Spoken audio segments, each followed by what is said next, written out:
So, halimbawa, sa denomination, mayroon tinatawag as 3 major or 5 major doctrines na. Number 1, Unitarian. Ulitin ko, mayroon ditong tinatawag na tabulation tayo at pwede just text lang kay Brother Freddy, mag-chat kayo at isesend namin sa inyo kung ano yung mga tracks na pwede nyong maging reference for what I am speaking of. So, Unitarian. Ang Unitarian, magbibigay muna ako ng isang major group. Walang iba kundi ang Iglesia ni Cristo. Yan ang Unitarian. So, ang isang prominent na nag-ano nito ay si Sosinus. Sosinus. Siya mga 15th century. So, ang turo ng Unitarian ay ito. May isang Diyos lamang. Lalagyan na natin na ano. Meron siyang binhi sa loob. Sa Old Testament, nag-exist lang siyang mag-isa. In the beginning. So, ito ay para makita lahat ng... bro. Gumamit ka ng ano? Hello. Teka.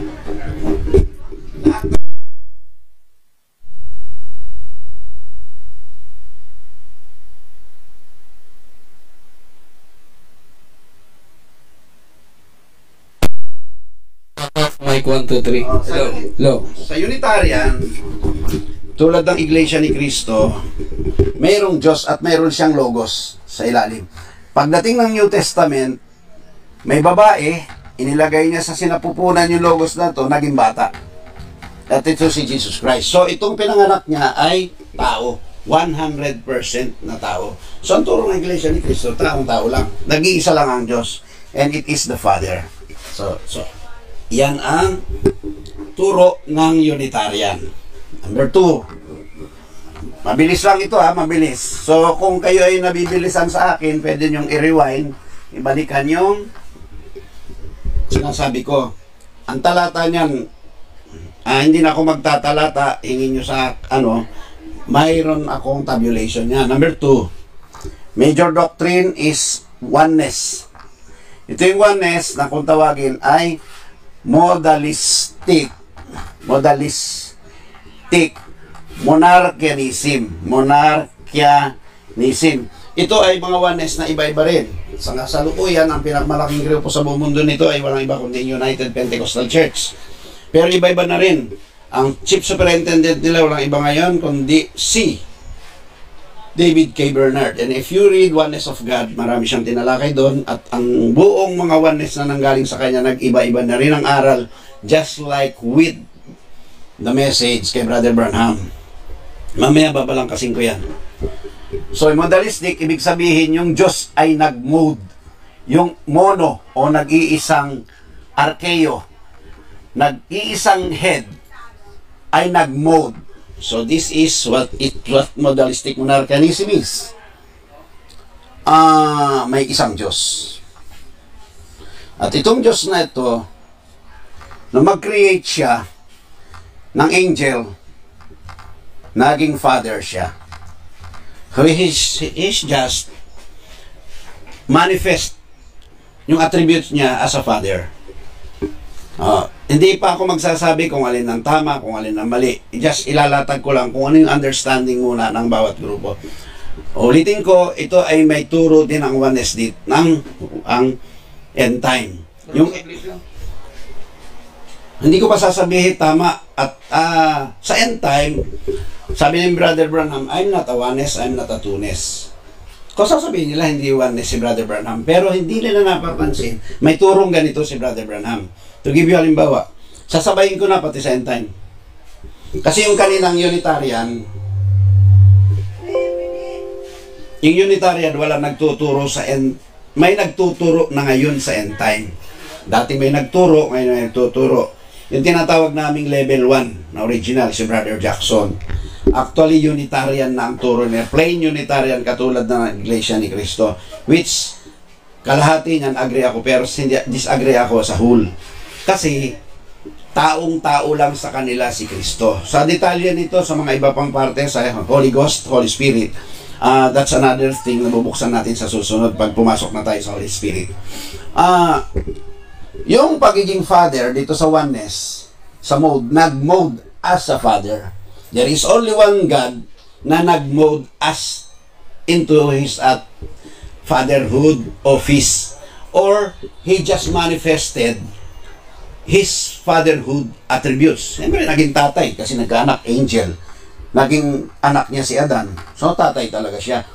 At itong Diyos na to, bumaba, the Word became flesh. Bumaba siya sa sinapupunan ni Maria. Iba-ibang paliwanag na naman yan. Sa end time. Whether Zoe, Seed, Logos, Theophany. Naging bata. So yung Diyos na to, nag-mode into His attribute as a Son. He condescend, bumaba siya sa pagiging, sa attributes niya, sa office ng Son, Sheep. O, anong pagkakaiba niyan sa denominasyon na modalistic? Ganyan din ang turo sa end time. Jehovah was crying in a manger. See? Jehovah was playing in his pen. O, di ba? The God became flesh. Ang Diyos ay naging tao. That's God. Child is the very God. God, man. Yung Diyos naging tao. So, modalistic. Ano pagkakaiba niyan sa oneness? Hindi napapansin nang nasa end time na yung lahat ng tinuro ni Brother Branham ay dati ng turo na nagmula pa right after na wala ang mga apostol, just like the time of Irenaeus nila Origen. 2nd century yan. So, pag pinag-aralan mo, bakit pareho yung turo ni Brother Branham doon sa mga unang.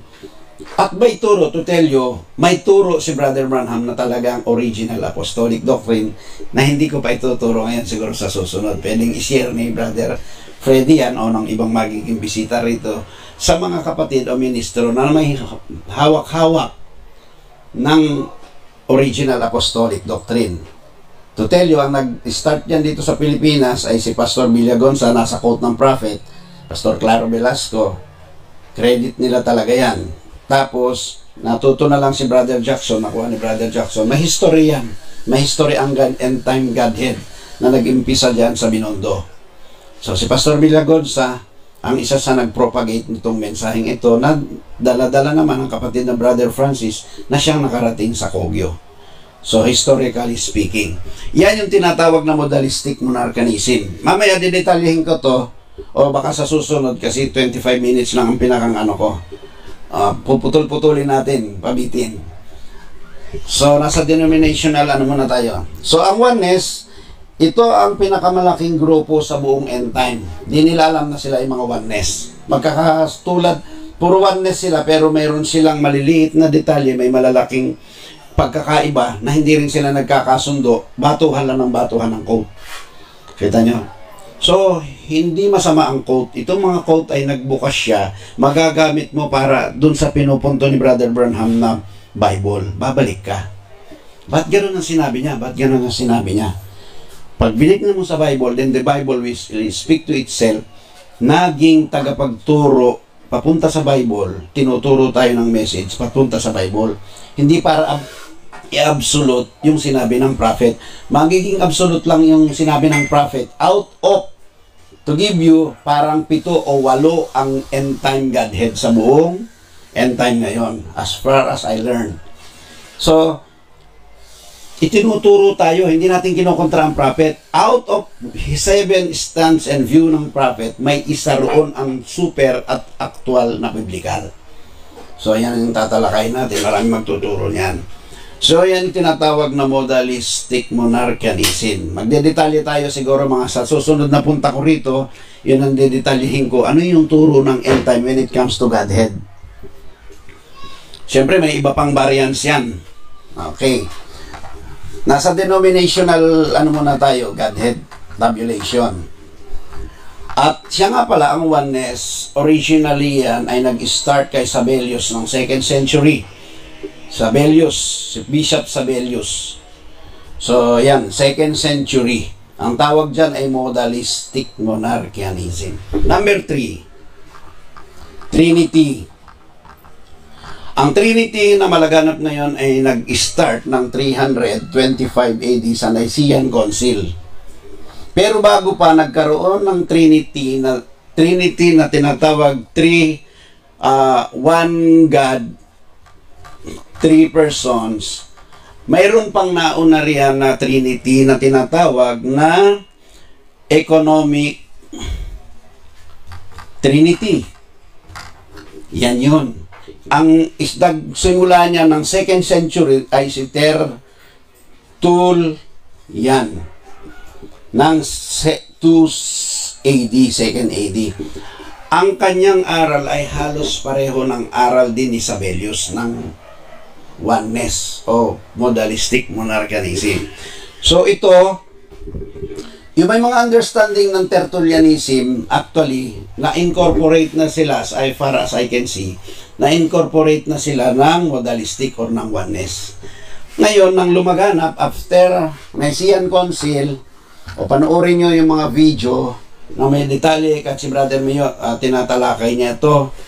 Magtanong kayo rito kasi marami tayong video, paano ang history, paano dinidetalye yung mga Godhead, how it progressed extremely, or how it progressed into truth. So, mayroong mga Godhead na papunta sa extreme, may papunta naman sa biblical. So, you have to compare it. Ang kailangan natin dito yung puso, isip na bereyan ka. Hangka muna, kung di mo paabot, aral lang. Oh. Then God revealed it. Kasi yung written word naman, pinapahira niya ng Diyos ng Holy Ghost. Yan laging Diyos ang bahala magpala. Kunin mo lang lahat yung information because revelation is information that affects your life. Just back to the word, sabi nga ng prophet. So dito sa Trinity, nagkaroon ng debate yan, alam nyo na yan, debate sa Nicene Council between Arius and Athanasius. Yung sa Alexandria na bishop, si Athanasius, Egypt. No, 325 hanggang sa natapos na, nakampihan ni Constantine, pagdating sa theology or spiritual theology, mas kinampihan niya ang Trinity. Hindi pa ganyan ang Trinity, nilang pinag-uusapan. It's about ang pinagtalunan ni Arius, ni Bishop Arius, at ni Athanasius during those 3 years debate, ay council, ay yung homoousius at yung homoousius. Actually, parehong tama yan. Naniniwala si Arius na may likeness of God lamang si Kristo. Naniniwala naman si Athanasius, naniniwala na may homoousius, mayroong exact image of God si Kristo. Hawig. Exact image, exact resemblance of God si Jesus Christ. Si Athanasius, while si Arius, homoousius, ay meron lamang itong likeness, hawig lang. Ulitin ko, pareho silang tama.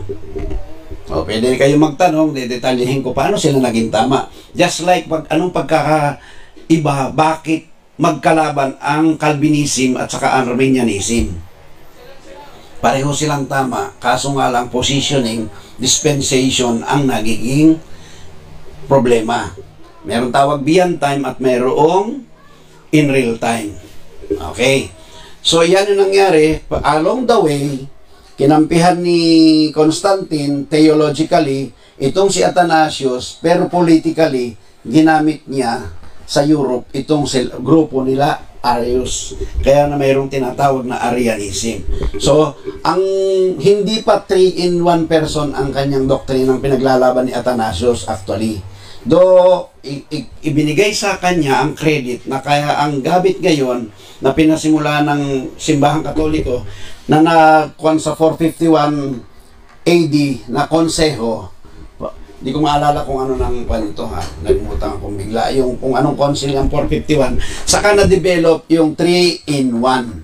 Pero sa panahon na nagdidebate, hindi 3-in-1 pa ang pinaglalabanan, kundi yung deity of Jesus Christ. It is homoousius or homoousius.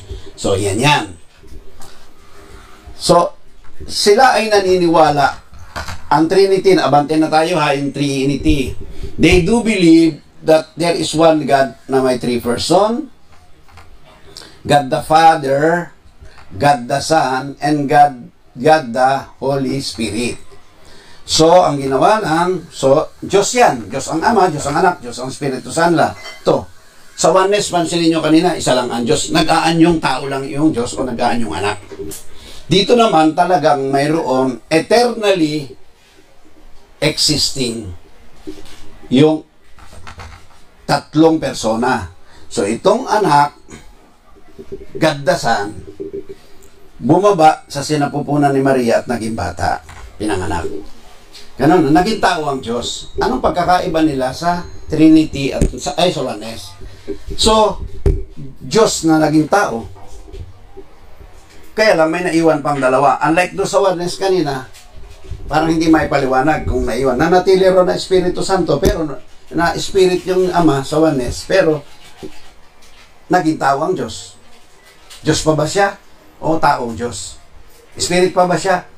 Tao siya na may spirit. O, ganyan yun, ano? There is no human spirit pag sa modalism o sa oneness. Pero may nagtuturo din si David K. Bernard na mayroong espiritu bilang tao si Kristo. Kasi may talata rin. So, banggaan din sila sa loob ng oneness group.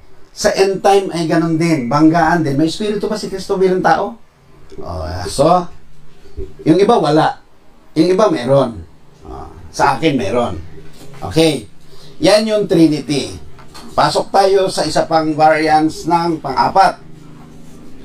Ito yung minabanggit ko kanina, pang-apat, ay yung Arianism. Gusto kong sabihin, balikan ko, yung modalistic monarchianism, ang grupong malaki niyan ay mga oneness na Pentecostal, UPC, Jesus Miracle Crusade, Kibuloy. Kaya Kibuloy nga lang nadagdagan ng appointed Son of God. Hindi naman nawawala sa kanya yung Son of God na si Jesus Christ. Pero syempre, yung Son of God, yun din ang God the Father. So, hindi ko maintindihan kung kay Kibuloy, kapatid niya si Jesus Christ o tatay niya si Jesus Christ. Mga tanong lang yan sa makakarinig nito. Not to insult, I just opening these facts na dapat nabubuksan tayo. And ito ay makikita lamang ng may bereyan na puso. Pero kung Nicolaita ka, iiwas ka na lang. Oo nga, bakit nga ganun? Hindi na inaalam yan ng mga solid na may loyalty ng mga oneness. Maski sa Trinity. So lahat lang to, kahit sa end time, pag loyal ka na dun sa leader mo, hindi masamang maging loyal kay Brother Branham. To tell you sa mga kapatid na end time. Ang loyalty natin kay Brother Branham, kilala natin siya bilang propeta, kinikilala natin. Ang loyalty natin ay nandun sa word na pinapakilala niya, na iilaw sa Bible. Out of his 7 doctrines regarding this Godhead ni Brother Branham, may iilaw na isa na mula Genesis hanggang sa Book of Revelation chapter 22 ay iilaw, walang bangga. Kaya mapapansin nyo, batuhan lang ng quote, pero nananatili na nakasara. Pero ito, to give you a sample for this, dito sa original apostolic doctrine na itinuro din ng prophet, umpisahan mo sa Genesis hanggang Book of Revelation. Walang bangga, walang iiwasang talata, at binanggit din niya ng prophet. That's how I accept the prophet. Ang kaibahan ng propetang ito sa ibang mga propeta, yung word na according sa Bible ang kanyang sinasabing absolute, at dun lang siya nagiging infallible. Kata nyo? Kaya nga hindi siya totally katulad sa Old Testament na infallible, kasi may mga, aminin natin o hindi, may mga sumablay siyang prophecy. Pero sa Old Testament, walang propeta na sumablay ang prophecy. Pero kay Brother Branham, may sumablay siyang prophecy. Ang walang sablay kay Brother Branham, doon sa mga itinuro niya na mapapatunayan mo sa Bible. Yan. Kaya yung iba, iiwas na lamang kasi hindi na sila patunay sa Bible. Ang gagawin nilang patunay ay yung quote din ng prophet. Siyempre, one side yan, na puro oneness. Ito, pang-apat, Arians. Itong Arians, ito yung isang bahagi na malaganap ngayon. At ito ay halos hawig. Kaya ako binuksan ito, nag-usap kami ng kapatid ng Freddy nung nakaraan pa. Sabi ko, share ko to. Kasi itong Arians, at ito ay, di nila alam to. Turo daw ng prophet. Hindi nila alam kung pag-aaralan mo ang denomination. Galing din sa Arians to. Actually, ang prominent group nito, yung Trinity, alam nyo na ha, Katoliko, Baptist, Methodist, mga born again group, yan ang nagtuturo ng Trinity. Itong Arians, ang prominent na nagturo nito ay ang Jehovah Witness. Mapapansin nyo, sabi ni Brother Branham, binibira niya to. Pero ang totoo, tinuturo din niya. Hindi alam ng mga nagtuturo ng mga may halo pang Serintianism. Pero ito muna tayo sa Arians. Ito ang Arians. There is only one God. At itong God na to, before the world was, He brought forth His Son. Nanganak na ang Diyos sa umpisa. Walang. Mapapansin nyo sa Trinity, kanina, tatlong pantay-pantay na eternal to, walang beginning yan sila. Yan ang Trinity. Pero ang oneness, isang Diyos lang, walang beginning, pero ang may beginning sa Kanya, yung pagiging Father niya. Sa New Testament, may beginning yung pagiging Son niya. Sa Trinity, pantay-pantay, walang beginning. Ito sa Arians, at turo din ng prophet ito.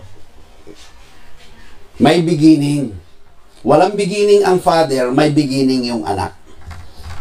O, halimbawa, si Brother Gan, si Brother Gulararal, Koserek, hindi mo na ako magbabanggit ng mga local pastor. Sa makakarinig, tingnan nyo kung pareho yung tinuturo nila rito sa binabanggit ko. Quote. Bigay ako ng talata. Colossians 1:15. He is the image of the invisible God, the firstborn among the creation. Among all creature. Pinanganak na. Firstborn eh. Mas firstborn pa siya kay Adam. Mas firstborn pa siya sa mga angel na tinawag din naman na sons of God. Kauka nyo, turo ng prophet yan. At ang kaibahan nito ngayon sa mga nagtuturo nito, pareho pagdating sa New Testament, parehong-pareho na noong stand ng mga humahawak ng apostolic doctrine. Kaya maraming umi-amen. Amen. Pero pag dito, may dito sa term na ginamit nga ni Brother, at gugulat yung sharing ko nito kahit sa end time na nagtuturo nito, at saka yung sa mga Jehovah's Witness or nagtuturo ng Arianism. Nagamit ko itong term na to na kinoy ni Brother Francis. Si Kristo ay may previous conscious existence. Ang difference niya sa dito, magdidetalye ako ng konti rito ha. Sa oneness, si Kristo ay Diyos na may beginning siya as the Father. So conscious ang Diyos na Father in Old Testament na naging Son sa New Testament. Kung hindi nyo nasusundan at mabilis ako, hindi ko maiwasan ganitong magturo, magtanong kayo dito sa kwan na to, itanong nyo, isa-isahin natin, pagtitsagaan natin. Ganun lang. Ang tamang proseso ng pag-aaralan, tanong. Kung hindi nyo gusto yung sagot ko, okay lang, linawin. Pwede mong sabihin mali, o di pakita mo rin sa backing side. Not in a sarcastic way. So dito, ganyan ang nag-iisang Diyos na nag-mode lang as a Father, sa Old Testament, nag-mode lang as a Son. Dito sa Trinity, may consciousness din ang anak kasi kapantay ng Ama. Dito sa Arians, ang kaibahan, ang may consciousness lang, parang oneness, yung Ama lang. Nagkaroon ng beginning, ng consciousness ang anak nung ipanganak niya sa pasimula. Kasi Eli Soriano, yan ang turo niya. Ang tawag niya riyan, gamit din niya, Colossians 1:15. Pero contextually speaking, pag sa 18, ang pagiging firstborn niya, among the dead. Okay na, na. So dito, si Jesus Christ, ipinanganak na. May diwa na si Kristo rito bilang isang espiritu. At alam nyo ba, tatlo ang grupong nagtuturo nito sa end time. Hindi sila magkakasundo, pero ginagamit nila ang quote na yan. Nagpaturo ako dyan kay Brother Gan, just read yung kanyang logos. May turo siya niyan. Ganito, siya yung logos na lumabas, nag-condescend. May term na tama, yung part of God lumabas sa kanya, yung isang kapatid na laging nakikipagtalakayan sa akin. Binago niya yung term ni Juan na yung Diyos na logos ay nagkaroon ng tinatawag ni Brother Gan na prefiguring Christ. Part of God ang tawag naman itong isa. So ito, may consciousness siya. Ulitin ko ha. Dito si Kristo conscious bilang may previous conscious existido na siya. Previously may consciousness na siya. Dito may consciousness na rin. Dito wala siya sa pasimulang consciousness. May beginning ang consciousness ni Kristo. Kasi Son of God siya. May mga quote, kahit sa quote, bibigay ko sa inyo mga quote. Yung lahat na nagtuturo na magagaling sa quote, particular, dati ang aking nagturo sa akin na nakita kong isa sa pinakamabait, mahusay, matasikaso, mapatas, maglabas ng quote, ay yung nabulag na si Pastor Marlito Humawan, bago yan si Pastor Yuri Dranto. Si Pastor Yuri Dranto, kung mag-share yan, latag lang ng latag, bigay lang ng bigay. Hindi siya yung bang medyo, expositional lagi ang dating niya. So kaya kung binabanggit yung mga taong yan, hindi para i-discredit sila, kundi bigyan ng credit at the same time ay pwede nyo silang interviewin at alamin yung kanilang turo, yung position nila. Am I right? Saying this, that, and that, na yan ang turo nila. As far as I learned and studied sa kanila, in-interview ko, inaral ko, yan yung pagiging patas ko sa kanila na pagiging berean na itinuro ng mentor ko sa akin. Hindi ko minimisrepresent yung manggagawa. Kung nagkakamali, di ko pa makuha. Tiyaga kahit mga 10 years. So, by previous conscious existence. Number 2, ang talatang ginagamit niyan, kahit si Eli Soriano, John 1:18.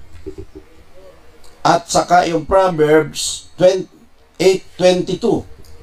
I was brought forth. Bago pa rin naglikha ng lahat, inilabas na ako. At si Kristo raw yan. So, nandun na si Kristo. Proverbs 30 verse 4. Di ba? So, lahat yan ay may mga talata na ginagamit ang sino man para gamitin. At iyan ay nasa end time. Ang kaibahan lang dito sa may Arians na to at Cerinthianism, halos hawig na hawig dun sa original apostolic doctrine. Sa term ko lang, parang hilaw pa. So, nandito ang ating battle of contention. Dito sa parteng ito sa Old Testament, sa previous, before the world was. Kasi dito sa New Testament, wala nang problema itong nagtuturo nito sa end time. Hindi nila alam na pareho lang sila ng Jehovah's Witness at ni Eli Soriano, mas madetalye lamang dahil may quote ng prophet. At pag dumaan sa prophet, ay talagang mabubusog ka sapagkat siya, may mga detalye na hindi na detalye ni Eli Soriano at ni ng mga Jehovah's Witness. Prominent kasi na Arians itong Jehovah's Witness. Marami naman mga Arians sa iba't ibang lugar. Marami mahuhusay magturo ng Arianism at pwede kayong matuto. So, yan yung aking pangapat. Dito tayo sa panlima. Actually, ito ay subset ng Trinity. Subset ito ng Trinity. At ginagamit din ito ni Eli Soriano. Number 5. Subordinationism. I think mga 16th century ito. Ang isa sa nagtuturo nito, may binabanggit din ang prophet nito, pero walang general group o kahit maliit na group dito sa end time na nagtuturo nito na ganito ang stand. May tatlong persona, may isang Diyos na may tatlong persona. Parang bunga ito ng Trinity. Ang Trinity, pantay-pantay, co-equal, co-eternal, co-omnis. Alam niyo yung omnis? Omnipresent, omnipotent, omniscient. Yan yung Trinity. While on this, at gamit ni Eli Soriano rin ito, binabanggitin ng prophet ito Yung Father, the Father is greater than I. Sabi ni Kristo, ito yung God the Son, God the Father, God the Holy Spirit. Sabi niya ganon, ang Ama ay lalong higit na dakila sa akin. At sabi ni Kristo, susuguin ko ang Espiritu Santo. Nauutusan ng anak yung Espiritu Santo. Parang kumbaga ito, parang ano lang. Tatay niya yung Espiritu Santo, utus-utusan niya. Di ba? Parang walang galang. Pero ito, mas mataas ang Ama sa anak, mas mataas ang anak sa Espiritu Santo. Kaya, subordinationism. Subordinate ng Father ang Son, subordinate ng Son ang Holy Spirit. Kita nyo? Humble nga yun ang magiging sagot. At ulitin ko, turo din ni Eli Soriano to at binabanggit din ng prophet. Yan. Diba? So sasabihin, may mga bagay na hindi alam ang anak, malibang ipaalam lamang ng ama sa kanyang anak. O subordinate lang ng anak. So yan yung 5 major doctrine ng denomination na unconsciously dala-dala ng end time. So what you need, dito ko tatapusin to. Pwede sa makakadinig, magtanong kayo, pwede kong detalyehin. Pwede nyo itanong kung end time kayo, ano yung parte ng oneness na sinasabi ko, kung sino yung mag-request, yung nang uunahin namin ng kapatid na Brother Freddy. So, yan. Pwedeng mag-live pa ako bukas kung mayroong tatawag. Kung magdedetalye. So, medyo maingay at umuulan.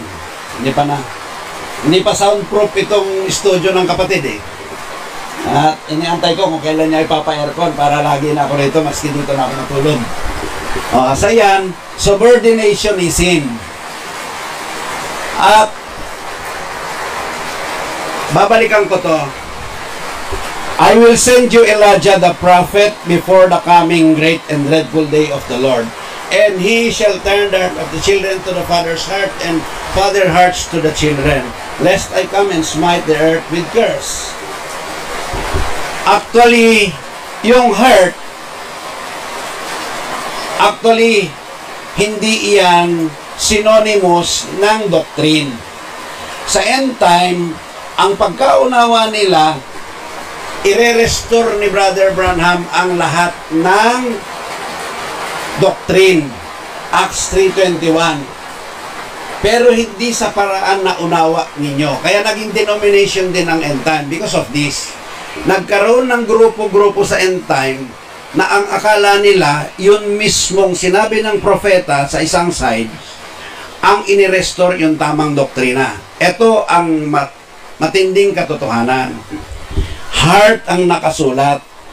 Inano ng prophet ang puso sa pagiging Berean. Tanong nyo kung ano yung Berean. Pag Berean ka, makakabalik ka doon sa lahat ng doktrina na hindi spoon feeding. Dadaanan mo lahat. Itong, sa susunod ang tatalakayin ko yung 4 to 5 kasi hindi na in-update ni Brother Francis yung end time Godhead tabulation. 5 major groups ng Godhead doctrine sa end time. Godhead doctrines. So, may 4 na grupo sa end time na major na magkakaibang aral, and they all of them are holdings a varies of what we call it quotations. So nagsasabong-sabong yan sila pagdating ng tinatawag na ministers meeting. Merong matagal na nag-uusap, walang tigil sa pag-uusap, hindi nag-aaway, meron nag-aaway, meron nang ayaw mag-usap dahil dyan. Pero ulitin ko, yung heart, kung ang heart mo ay Berean, tunay kang truth seeker, wala kang itatangi na kahit na anong quotation ng prophet. Ang gagawin mo lagi, babalik ka sa Bible gaya ng utos niya at iyo siyang patutunayan sa Bible, then saka mo makukuha. Ang makakakuha lang ng original apostolic doctrine, yung mayroong heart na kagaya ng ginawa ng prophet. Tingnan nyo ang prophet. So ganito ang ginawa ko bilang sekreto, pati mga books na pinag-aralan ng prophet, marami ang nasundan ko. Just like Clarence Larkin, yung turo ng Sabadista ng mga dating nagtuturo dyan ay sino ba yan? Hindi si Ellen G. White. Meron siya yung binanggit niya sa 7 seal. Uriah Smith. Yan. Yung sa Mormons. Kay Charles Taze Russell.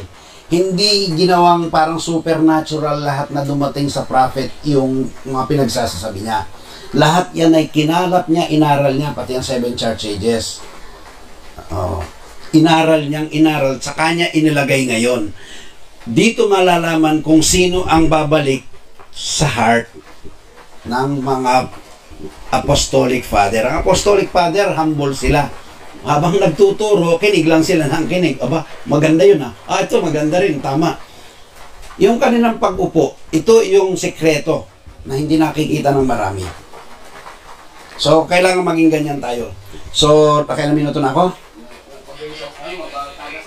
Ano na natin? Okay, sige, salamat at baka